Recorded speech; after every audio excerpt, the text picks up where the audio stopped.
এমন একটা দুনিয়ার কথা ভাবুন তো, যেই দুনিয়ায় সবকিছু হাতে বানানো। আপনার জামা কেউ একজন হাতে বানিয়ে আপনাকে দিয়েছে। আপনি যে টুলগুলো ব্যবহার করেন প্রত্যেকটা টুল কেউ না কেউ হাত দিয়ে বানিয়ে তারপর আপনাকে দিয়েছে। আপনি সারা দিন একদম সকালে ওঠা থেকে শুরু করে রাত্রে ঘুমানো পর্যন্ত যা যা ধরছেন বা যা যা পড়ছেন তার সবকিছুই কেউ না কেউ হাতে বানিয়ে আপনাকে ডেলিভার করেছে। পুরো দুনিয়ায় কোনো যন্ত্র নাই, সবকিছু হাতে বানানো এবং এভাবেই পুরো দুনিয়া চলছে। অনেক অবাক মনে হতে পারে এখন, এবং আমরা ভাবতে পারি আজকে যে এরকমও কি হওয়া সম্ভব নাকি, বাট আমরা সবাই জানি যে একসময় আসলে দুনিয়া এরকমই ছিল। পৃথিবী ছিল খুবই সহজ, পৃথিবী ছিল খুবই সিম্পল। মানুষ সকালে উঠতো, মানুষ হয় নিজের খেতে কাজ করত বা অন্য কারো খেতে কাজ করত, অথবা খেতে যদি তারা কাজ না করে তাহলে ছোট ছোট ওয়ার্কশপ টপ ছিল, ওগুলায় কাজকর্ম করতো যেন যারা খেতে কাজ করতেছে তাদেরকে সাপোর্টিং টুলস প্রোভাইড করতে পারে। এবং তারপরে সন্ধ্যা হইতো, মানুষজন খাওয়া দাওয়া করে ঘুমায় যাইতো। বিনিময় প্রথা চালু ছিল, যে অনেক বেশি চাল ফলাতো, যে অনেক বেশি গম ফলাতো, তাদের দুজনের মধ্যে ইকুয়াল এক্সচেঞ্জ হইতো এবং এভাবেই দুনিয়া চলতেছিল। কোনো সমস্যা ছিল না, সবকিছু ঠিকঠাক ছিল। ফাস্ট ফরওয়ার্ড মাত্র কিছুদিন, মাত্র কয়েকশো বছর, এবং সবকিছু পুরোপুরি বদলায় গেল। এমন একটা রেভলিউশন আসলো, যে রেভলিউশনটা শুধুমাত্র একটা জিনিস বদলাইলো না, যে রেভলিউশনটা সবকিছু বদলাই দিল পৃথিবীর। আমরা কি খাই, আমরা কি করি, আমরা কি পড়ি, আমরা কি করব, আমাদের জীবনযাপন কিরকম হবে, কাকে আমরা বিয়ে করব, কি পড়াশোনা করব, আমরা প্রত্যেকটা জিনিস এই রেভলিউশনটা বদলে দিয়েছে। এবং এই রেভলিউশনটার নাম ইন্ডাস্ট্রিয়াল রেভলিউশন। আজকে আমরা ইন্ডাস্ট্রিয়াল রেভলিউশনের ব্যাপারে জানবো। চলেন শুরু করা যাক। 1800 সালের আশপাশের কথা যখন আমরা গল্প শুরু করছি তখন, এবং এই কাহিনীটা বেসড ইন গ্রেট ব্রিটেন। বেশিরভাগ মানুষ ওই সময় গ্রেট ব্রিটেনে ছিল সহজ সরল। তারা মোটামুটি আজকের দিনের একজন নিম্ন মধ্যবিত্ত যেরকম জীবনযাপন করে সেরকম জীবনযাপন করছিল 1800 সালে। গ্রেট ব্রিটেন তো অনেক বড়, সো গ্রামের দিকে থাকতো এই মানুষগুলা বেশিরভাগ সময়। আজকে আমরা যেসব শহর চিনি, লন্ডন টন্ডন, ওই সব শহরে কিন্তু ওই সময় কেউ থাকতো না। নিজেদের ছোট ছোট জমিতে তারা চাষ করতো, বা একটু আগে আমি যেটা বলছিলাম, অন্য কারো জমি আছে, সেই জমিতে সে চাষ করে। ওই চাষের জন্য কিছু যন্ত্রপাতি লাগবে, এসব যন্ত্রপাতি তো বানানোর জন্য ওয়ার্কশপ লাগবে। এই সব ওয়ার্কশপও কিছু মানুষ দিয়েছিল, যেখানে তারা এই ধরনের কাজকর্ম করতো যেন ওই ফার্মিং এর মানুষদের হেল্প হয়। এই দুইটা ছাড়া আরেকটা ক্যাটাগরির মানুষ ছিল যাদের ফার্মিং অত ভালো লাগতো না, তারা সাধারণত পশুপালন অ্যাঙ্গেলে চলে গিয়েছিল, তারা পশুপালন টালন করতো। এগুলোই ছিল মেইন ইন্ডাস্ট্রি ওই সময়, শুধুমাত্র গ্রেট ব্রিটেনের না, পুরো দুনিয়ার। যদিও ব্রিটেনের মানুষ সহজ সরল জীবনযাপন করতেছে, ব্রিটেন রাজ্য হিসেবে কিন্তু এত সহজ সরল জীবনযাপন করতেছে না। ব্রিটেন ওই সময় একটা পাওয়ার হাউস। আপনারা সবাই ইতিহাস পড়ছেন, বেসিক ইতিহাস আমরা সবাই জানি ব্রিটেনের। এবং ব্রিটেন ওই সময় একের পর এক রাজ্য দখল করে যাচ্ছে। ইউরোপের সবচেয়ে শক্তিশালী দেশ তো অবশ্যই ব্রিটেন, পুরো দুনিয়ারই সবচেয়ে শক্তিশালী দেশ তখন ব্রিটেন। তখন আমেরিকা পাওয়ার হয় নাই, এবং পৃথিবীর বিভিন্ন কোনায় কোনায় ব্রিটেন দখল করে রাজ্য বসাচ্ছে, দেশ কন্ট্রোল করতেছে। ইভেন ভারতবর্ষ এবং বাংলাদেশও দখল করছিল ব্রিটেন, এবং অনেক দিন পর্যন্ত কিন্তু ব্রিটেন এই ভারতবর্ষ শাসন করেছে, আমরা জানি। মোট কথা আমি যেটা বোঝাতে যাচ্ছি সেটা হলো, এমন কিছু নাই যেটা ওই সময়ের ব্রিটেনের ছিল না। বিশাল কয়লার রিজার্ভ, বিশাল আয়রনের রিজার্ভ, বিশাল একটা নেভি, যেই নেভিটা পুরা সমুদ্র দাপায় বেড়াতো পুরা পৃথিবীর, সবকিছু ছিল ব্রিটেনের ওই সময়ে। সবচেয়ে বড় যে জিনিসটা ব্রিটেনের ছিল, যেটা অন্য কোনো দেশের ছিল না ওই সময়, সেটা হলো একটা স্টেবল গভর্নমেন্ট। একটা স্টেবল গভর্নমেন্ট থাকা আসলে খুব গুরুত্বপূর্ণ ব্যাপার যে কোনো দেশের ইকোনমির জন্য। আপনি হয়তো ভালো বুঝবেন, যেহেতু বাংলাদেশ আমাদের স্টেবল গভর্নমেন্ট নিয়ে প্রায় ঝামেলা হয়। স্টেবল গভর্নমেন্ট যদি কোনো দেশে বা কোনো রাজ্যে না থাকে, তাহলে ওই দেশে পারতপক্ষে বাইরের থেকে দেখলে যদিও মনে হয় যে সবকিছু তো ঠিকঠাকই চলতেছে, বাট বিজনেসের দুনিয়ায়, ইনভেস্টমেন্টের দুনিয়ায়, মানুষের দুনিয়ায় ইন্টারনালি ম্যাক্রোভিউতে অনেক বাজে ধরনের এফেক্ট পড়ে। যেহেতু ব্রিটেনের ওই সময়ে একমাত্র দেশ ছিল ব্রিটেন যাদের এই সমস্যাটা ছিল না, খুব স্টেবল একটা গভর্নমেন্ট ছিল, রাজ্য অবস্থা খুব ভালো ছিল, ব্রিটেন খুব সুন্দর করে ফাংশন করতেছিল। আজকের দিনে যে পিছনে তাকায় আমরা প্রেডিক্ট করতে পারি যে পৃথিবীর কোনো একটা দেশে যদি ইন্ডাস্ট্রিয়াল রেভলিউশনের সূতিকাগার হওয়ার সুযোগ সৃষ্টি হতো, সেটা সম্ভবত ব্রিটেনই হইতো, এবং এক্স্যাক্টলি তাই হয়েছে। ইন্ডাস্ট্রিয়াল রেভলিউশনের প্রথম ধাপটা শুরু হয় গ্রেট ব্রিটেনে। এই ভিডিওর স্পন্সর ট্যাপ যেটা হলো এক দেশ থেকে আরেক দেশে টাকা পাঠানোর একটা অ্যাপ, যেটার iOS এবং অ্যান্ড্রয়েড দুইটা ভার্সনই আছে। অন্য অ্যাপ ব্যবহার না করে ট্যাপ ব্যবহার করে আপনি কেন টাকা পাঠাবেন, এটার 5টা কারণ আছে। 1 নম্বর সুবিধা, জিরো ট্রান্সফার ফি। আপনি যখন টাকা পাঠাচ্ছেন, আপনার টাকা পাঠাইতে অথবা যিনি টাকা রিসিভ করতেছে তার টাকা রিসিভ করতে কোনো এক্সট্রা খরচ টরচ হয় না। 2 নম্বর বেনিফিট, খুবই ভালো এক্সচেঞ্জ রেট। আপনি আজকে যখন কাউকে $1 পাঠাচ্ছেন, ওই $1 সর্বোচ্চ বিডিটি ইকুইভ্যালেন্ট যেটা, সেটাই ট্যাপ আপনাকে দেয়, যেটা খুব ভালো একটা ব্যাপার। 3 নম্বর বেনিফিট, ফ্লেক্সিবল পেমেন্ট মেথড। আপনি যাকে টাকা পাঠাচ্ছেন সে তার বিকাশে টাকা নিতে পারবে, সে তার নগদে টাকা নিতে পারবে, সে ক্যাশ পিক আপ করতে পারবে, সে তার ব্যাংক অ্যাকাউন্টে টাকা নিতে পারবে। মোট কথা, তার টাকা রিসিভ করতে কোনো এক্সট্রা হ্যাসেল হইতে হবে না। 4th বেনিফিট, খুবই কুইক ট্রান্সফার। খুব বেশি সময় লাগে না আপনি যখন টাকা পাঠাবেন, তখন যিনি টাকা রিসিভ করতেছে তার ওই টাকাটা তার কাছে পেতে। US, UAE, Canada, Europe, UK এবং অস্ট্রেলিয়া। এই 6 জায়গায় এই মুহূর্তে ট্যাপট্যাপসেন্ড অ্যাভেলেবল। আমি ডেসক্রিপশন এবং ফার্স্ট কমেন্টে সব বিস্তারিত দিয়ে দিব। এই অ্যাপ ডাউনলোড করতে তেমন কোনো ঝামেলা হয় না। এবং আপনারা যদি ফার্স্ট টাকা ট্রান্সফার করার সময় কেএফ কুপনটা ব্যবহার করেন, তাহলে আপনি যাকে টাকা পাঠাচ্ছেন তিনি 10 ক্রেডিট এক্সট্রা পাবেন। সো আপনি যদি $100 পাঠান, সে $110 পাবে। আপনি যদি 100 পাউন্ড পাঠান, তাহলে সে 110 পাউন্ড পাবে। কিন্তু আপনি যদি 100 দিরহাম পাঠান, তাহলে সে 150 দিরহাম পাবে। দিরহামের ক্ষেত্রে একটু বেশি পাওয়া যায়, বাট বাকি সব জায়গায় $10 করে এক্সট্রা পাওয়া যায়। চল না ভিডিওতে ফেরত যাই আমরা। মজার গল্প আমি আপনাদের বলি, আপনাদের ভালো লাগবে। ব্রিটেনে ওই সময় একদল মানুষ ছিল যাদেরকে বলা হইতো সেই সময়ের ইনভেন্টর, আবিষ্কারক সাধারণত 2 ধরনের মানুষ হইতো সেই সময় ব্রিটেনে। এক ধরনের মানুষ হলো যারা এলিট ক্লাসের মানুষ, তাদের ধরেন বাবার অনেক সম্পত্তি বা তাদের দাদার অনেক সম্পত্তি, তাদের আর তেমন কিছু করা লাগবে না জীবনযাপনের জন্য। পরের মিলটা, পরের খাবারটা কোথা থেকে আসবে এটা নিয়ে তাদের কোনো টেনশন নাই। তো তারা তাদের পুরো এফোর্ট দিত জ্ঞান আহরণের জন্য। তারা বইপত্র পড়তো, তারা বিভিন্ন জিনিস ঘাটাঘাটি করতো, এক্সপেরিমেন্ট করতো এবং ওভাবে তারা আবিষ্কারক হয়ে যাচ্ছিল। আরেক ধরনের মানুষ ছিল যাদের বাপ মায়ের কিছুই নেই, যাদের দাদাদের কিছুই নেই, বাট এরা ছিল পুরা পাগল। এদের মাথার মধ্যে আবিষ্কারের নেশা ছাড়া অন্য কোনো কিছু আসতো না। এরা এটা কিভাবে হয়েছে, ওটা কিভাবে হয়, এটা কিভাবে করব, ওটা কিভাবে করতো, সারাক্ষণ এদের মাথার মধ্যে প্রশ্ন ঘুরতো যে পুরা পৃথিবী আসলে চলে কিভাবে, সব জিনিসপত্র আসলে চলে কিভাবে। এই 2 দলই ব্রিটেনে ওই সময় বেশ প্রেভেলেন্ট ছিল, অনেক বেশি ছিল। এবং এই 2 দল একটা বড় কারণ যেই কারণে ইন্ডাস্ট্রিয়াল রেভলিউশনটা ব্রিটেনে শুরু হয়েছে। এইরকম 2টা মানুষ ছিল যাদের নাম ছিল জেমস এবং রিচার্ড। ইংল্যান্ডের একটা ছোট্ট গ্রামে বসে জেমস নামের ওই লোকটা একটা অদ্ভুত জিনিস আবিষ্কার করে, যে জিনিসটার নামও দেয় স্পিনিং জেনি। স্পিনিং জেনি কি জিনিস আপনি নাম শুনে বুঝতে পারতেছেন। স্পিনিং যেহেতু আছে তার মানে ঘোরাঘুরির কোনো একটা ব্যাপার আছে। জেনি নামটার আসলে তেমন কোনো মানে নাই।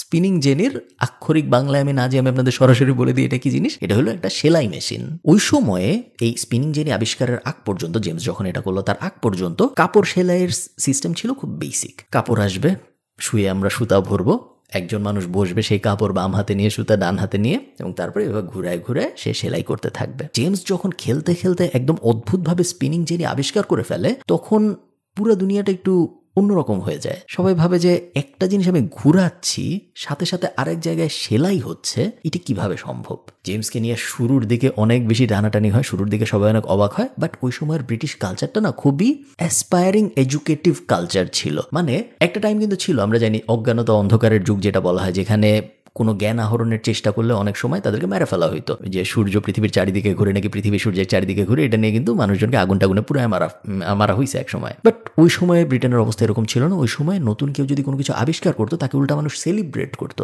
জেমস ওর ছোট্ট টাউনে মোটামুটি ইনস্টাগ্রাম ইনফ্লুয়েন্সার হয়ে যায় ওই সময়। ও সব জায়গায় যায় দেখা, ওখানে কিছু ফ্যাক্টরি ছিল যে আরে গাধা তুমি কি সেলাই করতেছো হাতে, তুমি এই মেশিনটা নাও, আমি বানাইছি এটা, এখানে ঘুরাবা, ওখানে সেলাই হইতে থাকবে। তুমি একদিনে কয়টা জামা বানাও? 3টা। এই মেশিনটা ইউজ করো, একদিনে তুমি চাইলে 40টা জামাও বানাইতে পারবা। জেমস যখন ইংল্যান্ডের এক গ্রামে এই কাহিনী করতেছে, ওই একই সময় রিচার্ড ইংল্যান্ডের আরেক গ্রামে আরো অদ্ভুত একটা কাহিনী করে বসে। রিচার্ড একদিন রাস্তা দিয়ে হাঁটতেছিল নদীর পাশ দিয়ে। সো নদীর পাশ দিয়ে যখন হাঁটতেছে, ও দেখে যে একটা বাঁধ। সো নদীতে একটা বাঁধ দেওয়া এবং বাঁধের কারণে অনেক ফোর্সে পানি পড়তেছে। তো রিচার্ড ওইটা দেখা ভাবে, হঠাৎ ওর মাথায় আসে যে এই ফোর্সের পানির সামনে যদি আমি কোনো একটা কিছু বসাইতে পারি, তাইলে ফোর্সের পানি ওইটার গায়ে যখন হিট করবে তখন একটু অ্যাঙ্গুলার মোমেন্টাম পাওয়া যাবে। তো রিচার্ড এটা মাথা থেকে সরাইতে পারে না এবং ও বাসায় যে ছবি টবি আঁকে এবং ফাইনালি ও একটা জিনিস বানায় যেটার নামও দেয়, খুব বেসিক নাম, water frame. Water frame individually অত বড় আবিষ্কার না, আবার জেমসের স্পিনিং জেনিও অত বড় আবিষ্কার না। বাট আপনি যখন জেমসের স্পিনিং জেনির, যেটার এক মাথা ঘুরাইতে হয়, ওই ঘোরানোর মাথাটা ওয়াটার ফ্রেমের সাথে কানেক্ট করবেন, তখন খুব অদ্ভুত একটা ব্যাপার হয়। কি ব্যাপার? তখন আমাদের আর ঘোরানোর জন্য কোনো মানুষ লাগে না। মানুষ অনেক আস্তে আস্তে ঘুরায়, পানি এত আস্তে আস্তে ঘুরায় না। মানুষ একসময় টায়ার্ড হয়ে যায়, পানি কখনো টায়ার্ড হয় না। এবং আমরা পৃথিবীর প্রথম একটা অটোমেশন ওয়ার্ক ফ্লো পাই, যেখানে মাত্র একজন মানুষ লাগবে যে কাপড় ইনজেক্ট করবে এবং উপাস থেকে কাপড় টানবে। পুরা প্রসেসটা অটোমেটিক্যালি হবে 2টা মেশিনের সাহায্যে, জেমসের একটা মেশিন এবং রিচার্ডের একটা মেশিন। কনসেপ্ট খুবই সিম্পল, বাট এই জিনিস যদি না হইতো আজকে আমি আপনি এত জামা কাপড় পরতে পারতাম না। এবং এইটাকে বলা হয় ইন্ডাস্ট্রিয়াল রেভলিউশনের একদম ফার্স্ট স্টেপগুলার একটা। এই আবিষ্কারটা পুরো দুনিয়াকে প্রথমবারের মতো দেখায় যে না, 1 ঘন্টার কাজ করলে 1 ঘন্টারই যে আউটপুট পাওয়া যাবে ব্যাপারটা ওরকম না। 1 ঘন্টার কাজ করে 100 ঘন্টার আউটপুটও পাওয়া যেতে পারে। আমাদের শুধুমাত্র দরকার রাইট টুলস এবং রাইট সিস্টেম। আচ্ছা, বেসিক গল্প থেকে আমরা একটু অন্যরকম ইঞ্জিনিয়ারিং এর গল্পে আসি, কারণ এই গল্পটাও ইন্ডাস্ট্রিয়াল রেভলিউশনের জন্য খুব গুরুত্বপূর্ণ। তো একদিকে তো এরকম ছোট ছোট আবিষ্কার হচ্ছে, আমি 2টার এক্সাম্পল দিলাম, বাট এরকম আবিষ্কার ওই সময় রেগুলারলি হচ্ছে ব্রিটেনে। আপনারা জানেন ওই সময় পৃথিবীর সবচেয়ে বড় ইন্ডাস্ট্রিগুলোর একটা ছিল মাইনিং ইন্ডাস্ট্রি। তার কারণ মাইনিং ইন্ডাস্ট্রি একমাত্র ইন্ডাস্ট্রি ছিল যারা অনেক টাকা ঢালতে পারতো তাদের কাজের পেছনে। তারা বড় মেশিন কিনতে পারতো, কারণ তারা সোনা বের করতেছে মাটির ভিতর থেকে, তারা কয়লা বের করতেছে মাটির ভিতর থেকে, তারা তেল বের করতেছে মাটির ভিতর থেকে। সো তাদের যেহেতু বড় ব্যবসা ছিল, সো তাদের রিসোর্স ইনভেস্ট করার ক্যাপিটালও ছিল অনেক। নিউকোম্যান্স ইঞ্জিন বলে একটা ইঞ্জিন ছিল, এই ইঞ্জিনটা মাইনিং ইন্ডাস্ট্রিতে অনেক বেশি ইউজ হইতো। খুব বেসিক একটা ইঞ্জিন ছিল এবং এই ইঞ্জিনের মেইন কাজটা ছিল, এটা আসলে মানে ইঞ্জিন বলাটা একটু বেশি, এটা একটা পাম্প, এবং এটার কাজটা ছিল যে মাইন যখন করা হবে তখন ওই মাইনিং এর ভিতর থেকে পানি বের করে আনার জন্য এই পাম্পটা ব্যবহার করে বা এই ইঞ্জিনটা ব্যবহার করা হইতো ওই সময়। এই নিউকোম্যান্স ইঞ্জিন কিভাবে কাজ করতো শুনলে আপনারা অবাক হয়ে যাবেন। প্রথমে কয়লা দিয়ে পানি গরম করা হইতো বাইরে, ইঞ্জিনটা যেখানে আছে তার বাইরে কয়লা দিয়ে পানি গরম করা হইতো যেন স্টিম পাওয়া যায়, ধোঁয়া পাওয়া যায় পানির, বা পানির বাষ্প পাওয়া যায়। এই বাষ্পটা একটা সিলিন্ডারের ভিতরে জমা হইতো এবং তারপরে প্রেসার আসতো, সেই প্রেসারটা একটা পিস্টনে যাইতো এবং তারপর ওই পিস্টন প্রেসার দিয়ে পানি বাইর করতো। কিছুক্ষণ পরেই দেখা যেত যে বাষ্প শেষ হয়ে গেছে, বা যে পানি গরম করতেছিল সেই পানি পুরোই শেষ হয়ে গেছে, অথবা সিলিন্ডার ঠান্ডা হয়ে গেছে এবং পুরো প্রসেস আবার নতুন করে করতে হইতো। অনেকটা খাজনার থেকে বাজনা বেশি টাইপ অবস্থা। অনেক সময় দেখা যায় তো পানি গরম করার জন্য যে পরিমাণ কয়লা খরচ হয়েছে ওই পরিমাণ কয়লা উৎপাদনই করা যায় নাই ওই দিন। তো দেখা গেছে যে ইনভেস্টমেন্ট বেশি নেগেটিভে চলে গেছে আমাদের ইবিটটা, এরকম একটা সিচুয়েশন চলে আসতো প্রায়। স্কটল্যান্ডের একটা ছেলে এই মাইনিং ইন্ডাস্ট্রিতে কাজ করতো এবং ওর মাথায় একটা বুদ্ধি আসে। অনেক অনেক কষ্ট করে, অনেক অনেক রিসার্চ করে, অত ডিটেলে আমরা যাব না, ও এমন একটা সিস্টেম আবিষ্কার করে যাতে এই স্টিম ইঞ্জিনের কনসেপ্টটাই পুরোপুরি বদলায় যায়। এরকম আর লাগে না যে বাইরে পানি বাষ্প করে করে ওরকম করা লাগতেছে, পানির কুলিং এরও একটা নতুন সিস্টেম ও বানায়। এই ছেলেটার নাম আপনারা সবাই জানেন, এটলিস্ট এই ছেলের লাস্ট নেম আমরা সবাই জানি। পুরা নাম জেমস ওয়াট এবং লাস্ট নেম ওয়াট। এই ছেলের নামের লাস্টে যে ওয়াট কথাটা আছে, এই ওয়াট যে এনার্জির পরিমাপক, এনার্জির যে একটা ইউনিট, এই ব্যাপারটা কিন্তু এই ছেলের লাস্ট নেম থেকেই আসছে। পুরা দুনিয়া যে একটা পাওয়ারফুল স্টিম ইঞ্জিন পাইলো, এইটা জেমস ওয়াটের কৃতিত্ব। আচ্ছা, এখন মজার কাহিনী, সায়েন্স টাইন্স বাদ, ব্যবসায়ীরা চলে আসলো সিনে। তুমি এই জিনিস আবিষ্কার করছো, খুব ভালো কথা। তুমি এই ইঞ্জিন আবিষ্কার করছো, খুব ভালো কথা। আসো তোমরা সবাই একসাথে আসো, আমরা একটা ফ্যাক্টরি বানাই। একটা ফ্যাক্টরি বানায় আগে আমরা দিনে 4টা জামা বানাইতাম। এই ফ্যাক্টরিতে এই মেশিনটা বসাই, পানির আশপাশেই বসাই, কারণ আমাদের পানির সোর্স লাগবে। তারপরে যেহেতু ফ্যাক্টরি, সো আমাদের মালামাল পরিবহন করতে হবে। সো নদী টদির আশপাশে যদি আমরা ফ্যাক্টরি বসাইতে পারি তাহলে খুব ভালো হয়। সবাই আসো, আমরা এখানে একসাথে কাজ করি। একদিনে আমরা এখন 3টার জায়গায় 40টা জামা বানাবো। একদিনে আমরা এখন 3টা কোদালের জায়গায় 50টা কোদাল বানাবো। 2টা ব্যাপার খুব ইম্পর্টেন্ট। এক, বিজনেসম্যানদের তখন খুব ইম্পর্টেন্স দিয়ে দেখা হইতো, কারণ বিজনেসম্যানরা আসার কারণেই ইন্ডাস্ট্রি গ্রো করতো। ওই সময় তো ইন্ডাস্ট্রি বলতে গেলে ছিলই না। সো যাই ছিল তা গ্রোথ যেন আসে, ওটার জন্য বিজনেসম্যানদের ওই সময় খুব গুরুত্বপূর্ণ একটা ভূমিকা ছিল। ব্রিটেনে একটা বিজনেসম্যান হওয়া, একটা ট্রেডার হওয়া ওই সময় খুব খুব খুব প্রেস্টিজিয়াস একটা ব্যাপার ছিল। সেকেন্ড ব্যাপার, আপনারা অলরেডি বুঝে গেছেন একটু আগে আমি যেরকম বললাম, পারফেক্ট লোকেশন ফ্যাক্টরি সেটআপের জন্য সবসময় চুজ করা হইতো নদীর পাশে, এবং এই কারণেই ইংল্যান্ডে টেমস নদীর আশপাশে বসতি অন্যান্য অনেক জায়গার থেকে অনেক আগে হয়েছে। শুধু ইংল্যান্ডে না, আপনি যদি পুরা দুনিয়ার দিকে তাকান আপনি দেখবেন নীল নদের আশপাশে বসতি বেশি হয়েছে। ইভেন বাংলাদেশের দিকে যদি আপনি তাকান আপনি দেখবেন বুড়িগঙ্গার আশপাশেও বসতি কিন্তু অনেক আগে হয়েছে কম্পেয়ার টু লেটস সে টাঙ্গাইলের একটা কোনায় বসতি। তার কারণ নদীর আশপাশে ফ্যাক্টরি বসতো, ফ্যাক্টরিতে কাজ করতে পুরা দেশ থেকে মানুষ আসতো। এই মানুষ তো ফ্যাক্টরিতে কাজ করে আবার চলে যাবে না, এই মানুষ তখন আশপাশেই বসতি খুঁজে বের করার চেষ্টা করতো। ওই যে মানুষ আশপাশে বসতি খুঁজে বের করার চেষ্টা করতেছে, এই কারণে আশপাশে বসতি বানাইতো মানুষজন। সো নদীর আশপাশেই সবসময় ফার্স্ট রেভলিউশনটা হইতো এবং তারপরে আস্তে আস্তে ওই রেভলিউশন ছড়াইতো। এখন মজার ব্যাপারটা দেখেন, ফ্যাক্টরিতে তো মাল প্রডিউস হচ্ছে এবং মাল প্রডিউস আগের থেকে অনেক বেশি হচ্ছে, খুব ভালো কথা। মাল তো এখন পাঠাইতে হবে বিভিন্ন জায়গায়, তাই না? নাহলে আমরা টাকা পাবো কিভাবে? হ্যাঁ, জাহাজে করে পাঠানো যায়, বাট জাহাজে করে পাঠানো তখনই সেন্স মেক করে যখন আপনি এক দেশ থেকে আরেক দেশে পাঠাচ্ছেন, অথবা আপনি অনেক বড় ভলিউমে পাঠাচ্ছেন। আপনি চিন্তা করেন, আমি ঢাকার থেকে খুলনায় কিছু একটা পাঠাবো, এখন আমি কি এটা জাহাজে করে পাঠাবো? জাহাজে করে পাঠাবো না। ঢাকার মধ্যে আমি জাহাজ কোথায় খুঁজে পাবো, তাই না? তো এটার জন্য আমার বাই রোডেই যেতে হবে। ওই সময়ে বাই রোডে যাওয়ার মানে ছিল ঘোড়ার গাড়িতে করে যাওয়া, এবং ঘোড়ার গাড়িতে করে যাওয়া বিশাল ঝামেলার একটা ব্যাপার। ঢাকার থেকে খুলনা পৌঁছাইতে ঘোড়া মরে যাবে, অবস্থা একদম কঠিন হয়ে যাবে। মালামাল আমরা অনেক বানাচ্ছি, কিন্তু মালামাল যদি আমরা ডিস্ট্রিবিউট করতে না পারি তাহলে তো এত বানানোর কোনো মানে নাই। হ্যাঁ, ক্রস কান্ট্রি যখন ট্রেডিং হচ্ছে, আমি চায়নার থেকে তুলা ইম্পোর্ট করতেছি, জাহাজে করে আসতে আমার 3 মাস লাগতেছে, বাট একবারে তো অনেক আসতেছে, সো কোনো সমস্যা নাই। বাট আমার নিজের দেশের মধ্যে যদি আমি সেম সপ্তাহে পাঠাইতে না পারি, 2 সপ্তাহের মধ্যে পাঠাইতে না পারি, তাহলে তো খুব বড় বিপদ। আর এক আবিষ্কারক চলে আসলো যার নাম স্টেফেনসন, এবং এই স্টেফেনসনকে বলা হয় দ্য ফাদার অফ রেলওয়ে। 1820 সালে এই লোকটাই প্রথম দুনিয়াকে দেখায় যে ভাই, আপনি যদি একটা স্টিম ইঞ্জিনের লোকোমোটিভ ট্রেন নেন এবং আয়রনের 2টা লাইন বসান মাটিতে, এবং সেই আয়রনের 2টা লাইনের উপরে যদি আপনি এই লোকোমোটিভ ইঞ্জিনের ট্রেনটা বসান এবং তারপর ইঞ্জিনটা অন করেন, এই ট্রেন পড়ে যায় না। এই ট্রেন এই আয়রনের লাইনের উপর দিয়ে যাইতে থাকে এবং বেশ তাড়াতাড়ি যায়। চলে আসলো ট্রেন, এবং ব্রিটিশরা তারপর 100-150 বছর পাগলের মতো ট্রেন লাইন বানাইছে।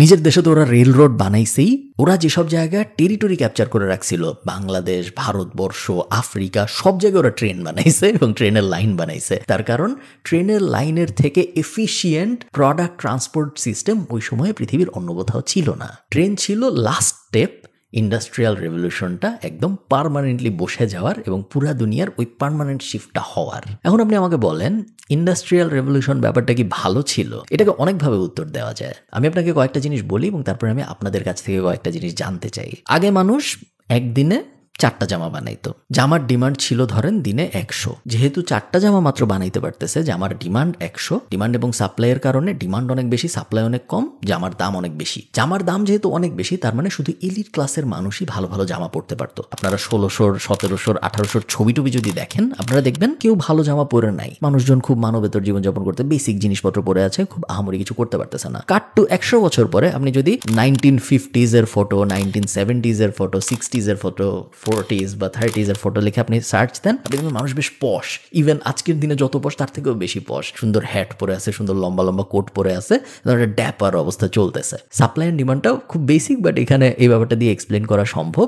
যদি কোনো একটা জিনিসের সাপ্লাই কম থাকে এবং ওই জিনিসের ডিমান্ড বেশি থাকে, তাহলে দাম বাড়ে। জামার দাম অনেক বেশি ছিল, কেউ এফোর্ড করতে পারতো না। ইন্ডাস্ট্রিয়াল রেভলিউশনের কারণেই সাপ্লাই অনেক বেড়ে গেল, ডিমান্ড যেহেতু অলরেডি আছে, সো দাম কমলো। দাম কমার কারণে ভালো প্রোডাক্ট এখন অনেক মানুষ পড়তে পারতেছে, ভালো জিনিস এখন অনেক মানুষ খেতে পারতেছে, ভালো টুলস অনেক মানুষ ইউজ করতে পারতেছে, ভালো কোদাল প্রত্যেকটা ফার্মারের কাছে চলে যাচ্ছে। ওই অ্যাঙ্গেলে যদি আমরা চিন্তা করি, তাহলে ইন্ডাস্ট্রিয়াল রেভলিউশন তো একটা ভালো জিনিস, তাই না? কিন্তু ইন্ডাস্ট্রিয়াল রেভলিউশনের আরেকটা দিকও আছে, যে দিকটা অ্যাভয়েড করার কোনো উপায় নাই। ইন্ডাস্ট্রিয়াল রেভলিউশনের আগে মানুষ অনেক হ্যাপি থাকতো, এবং ইন্ডাস্ট্রিয়াল রেভলিউশন আসার পরে মানুষের জীবন থেকে ফ্রিডম কমা শুরু হয়। আগে মানুষ সেলফ সাফিসিয়েন্ট ছিল, তার নিজের জমিতে সে কিছু ফলাইতো, বা তার আশপাশে পাড়া প্রতিবেশী যারা ছিল তাদের কোনো একটা জমিতে সে কিছু একটা ফলাইতো, বা তার একটা পশুর খামার ছিল, বা সে একটা ছোট্ট দোকান টাইপ ছিল যেখানে সে বিভিন্ন টুলস বানাইতো, এবং তারপর বিনিময় প্রথা ব্যবহার করে তার দিন দিন চলতো। তেমন কোনো মেজর সমস্যা ছিল না। কোনোদিন সকালে উঠে তার যদি কোন ইচ্ছা হইতো আমি কাজ করব না, কেউ বলতো না যে না আজকে তার কাজ করতেই হবে। ডিপেন্ডিং অন তার ডিমান্ড কতটুক, সে বছরের কোনো সময় অনেক কাজ করতো। সামারের দিকে যেহেতু তখন ক্রপ প্রোডাকশন বেশি হয়, অনেক কাজ করতো। আবার দেখা যেত সে উইন্টারে কোনো কাজই করতেছে না, সে বাচ্চাদের সাথে গল্প করে, তার নাতিদের সাথে গল্প করে দিনের পর দিন কাটায় দিচ্ছে। কোনো সমস্যা নেই, কারণ সে সামারে অনেক কাজ করছে, অনেক রেশন জমে গেছে, সেগুলো দিয়ে সে চলতেছে। তার অনেক ডিমান্ডও নাই, তার অনেক কাজ করার প্রেশারও নাই। এটা হলো প্রি ইন্ডাস্ট্রিয়াল রেভলিউশনের ঘটনা। 9 to 5 কালচার ব্যাপারটা যে আসলো, এটা কিন্তু ইন্ডাস্ট্রিয়াল রেভলিউশনের কারণেই আসছে। ওই যে ফ্যাক্টরিগুলা বানানো হইলো, ফ্যাক্টরিগুলায় কর্মীরা আসলো, একটা তো সিস্টেম থাকতে হবে। যে কেউ তো যখন ইচ্ছে এসে জামা বানানো শুরু করতে পারে না, সবার ঠিক সময়ে আসতে হবে, সবার একই সাথে কাজ শুরু করতে হবে, যেন প্রসেস সুন্দর থাকে। এইটুক এই মেশিনে বানানোর পরে এটা নিয়ে এই মেশিনে দিতে হবে, সো এই মেশিনের অপারেটরকেও থাকতে হবে, আবার এই মেশিনের অপারেটর এইটুক করে আবার আরেকজনকে দিবে, ওটাও থাকতে হবে। সকাল 9টায় আমি আরেকজনের জায়গায় যেয়ে কাজ করবো, আরেকজনের কোম্পানি বড় হওয়ার জন্য কাজ করব, বিকাল 5টায় আমি আরেকজনের ওই কোম্পানি থেকে কাজ করে বাসায় আসবো। সারাদিন যেহেতু আমি কাজ করছি, এই কারণে আমি অনেক টায়ার্ড থাকবো, আমি আর কোনো কিছু করতে পারবো না। আমার পুরো জীবনটা আমি যে আরেকজনকে দিয়ে দিলাম, এই কনসেপ্টটা কিন্তু আসলে ইন্ডাস্ট্রিয়াল রেভলিউশনেরই সৃষ্টি। এবং আরেকটা ব্যাপার আছে, ইন্ডাস্ট্রিয়াল রেভলিউশনের কারণে পৃথিবীতে অনেক ডিমান্ড সৃষ্টি হয়। এর আগে তুলার এত ডিমান্ড ছিল না, এর আগে তেলের এত ডিমান্ড ছিল না, লাগতোই না। এত তেল দিয়ে কি হবে, এত তুলা দিয়ে কি হবে, এত কয়লা দিয়ে কি হবে, লাগতো না কারো। বাট ইন্ডাস্ট্রিয়াল রেভলিউশন আসার পরে এত ফ্যাক্টরি, এত প্রোডাকশন, এত কনজামশন, এত ক্যাপিটালিজম, এখন সবার অনেক কিছু লাগে। সবার যেহেতু অনেক কিছু লাগে, সবার তো এত কিছু নাই। না থাকলে আমি এখন কি করব? আমার নাই, অমুক দেশের আছে, যাই অমুক দেশে অ্যাটাক করি। আমার আর্মি আছে, আমার আর্মি দিয়ে আমি অমুক দেশে অ্যাটাক করে ওর রিসোর্সেস সব নিয়ে আসার চেষ্টা করি। 1700-1800 শেষ পর্যন্ত অনেকগুলা যুদ্ধ শুধুমাত্র রিসোর্সের জন্য হয়েছে, এবং এই যুদ্ধগুলার একটাও হইতো না যদি ইন্ডাস্ট্রিয়াল রেভলিউশনের শিফটটা না হইতো। আমি নিজে আসলে সঠিক উত্তরটা জানি না, এবং আমার ধারণা কেউই জানে না। ইন্ডাস্ট্রিয়াল রেভলিউশন না থাকলে আমি আপনার দিকে তাকায় কথাই বলতে পারতাম না, কারণ ক্যামেরা থাকতো না, চেয়ার থাকতো না, টেবিল থাকতো না, বা থাকলেও এত দাম থাকতো কারণ হ্যান্ডমেড হইতো, আমি কখনো এফোর্ড করতে পারতাম না। কম্পিউটার থাকতো না, ইন্টারনেট থাকতো না। আবার অনেক মানুষ বলবে এগুলো হয়তো থাকতো না, বাট ইন্ডাস্ট্রিয়াল রেভলিউশন না থাকলে মানুষ অনেক খুশি থাকতো, মানুষ অনেক শান্তিতে থাকতো, মানুষের আসলে কোনো টেনশনই থাকতো না। আপনাদের কি মনে হয় আমাকে কমেন্টে জানান, আমি খুবই আগ্রহী হব জানতে যে ইন্ডাস্ট্রিয়াল রেভলিউশন নিয়ে আপনাদের থটসগুলা কি কি। ভালো থাকেন, টাটা।